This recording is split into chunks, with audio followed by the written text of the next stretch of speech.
Welcome to your generic NC effect tutorial. This tutorial is only for the basic NC effect, the one you'd see in 9 Circles, Jawbreaker, etc. etc. You're gonna want to go to the Slopes tab and find the mechanical slope.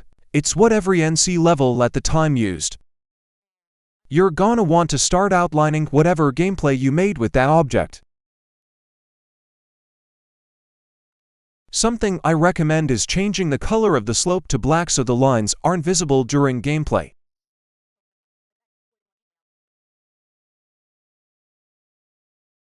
You're gonna want to start making the inner slopes that are black. Make sure to leave enough room for later on. I decided to expand the structure so that I can use all 4 color channels used in NC levels. Now you're gonna find the colored mechanical slope. This is the slope used for the pulses. If you want to find a colored version of a slope, look for a slope that has a grayish color to it. Every slope in the Slopes tab most likely has a colored version of it. You just gotta look for it. Start outlining the structure. Make sure the outline covers all the empty space inside the structure or it'll look bad.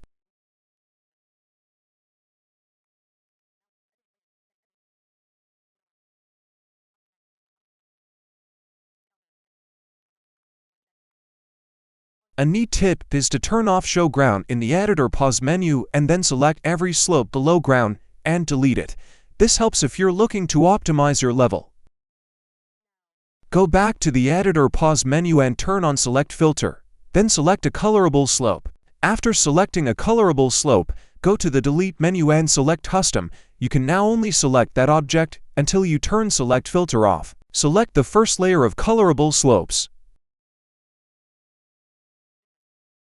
Go to Edit Object and set the first layer to Color Channel 2, Color Channel 1 if you're doing this on a 1.9 private server.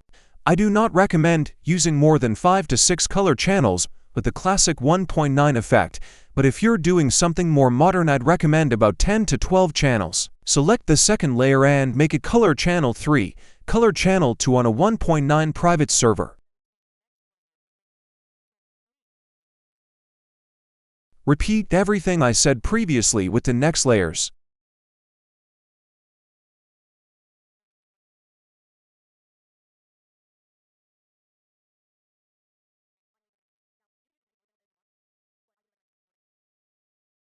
Time for the pulses. If you haven't already, set the ground and background to black.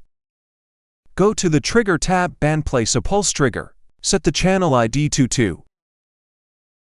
You can use whatever color you want for the pulses, but I'm using red as an example. For the classic NC effect, I'd recommend setting the hold to 0.1. Copy the pulse trigger, increase the color ID by 1 and move it down by 1 block and right by 1 block. You can change the amount of space between two pulse triggers anywhere between 1/2 of a block to 1 blow. Any more or less and it looks bad. You don't have to do it, but I'd recommend making the next pulse be slightly darker than the last or make it transition into a new color like in 9 Circles or Fairy Dust. Repeat what I previously said. What I did here was take the pulses and copy plus paste them and press the Create Loop button in the Editor's Pause menu.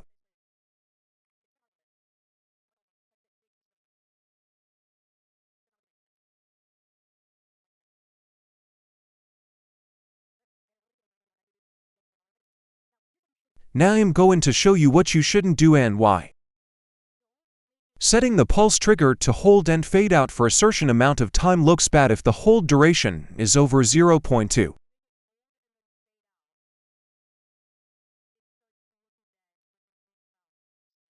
I set the hold and fade out to 0.2 and it looks like Meth Death X on the impossible levels list. Setting the fade out to anything higher than 0.2 to 0.25 also looks bad, like here where I set it to 0.5.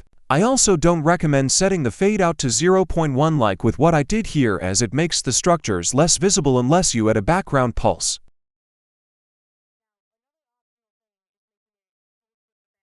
I never added the background pulse to this effect because it requires a different pulse time. but if you're going to at ABG pulse, set it to fade out for 0.5 seconds. Here I made the pulses be 1/2 of a block apart from each other so it looks more like DNC effect. This is the final product. I hope you understood the tutorial. This is my first tutorial and also my first video trying out TTS. Feedback is needed. Subscribe.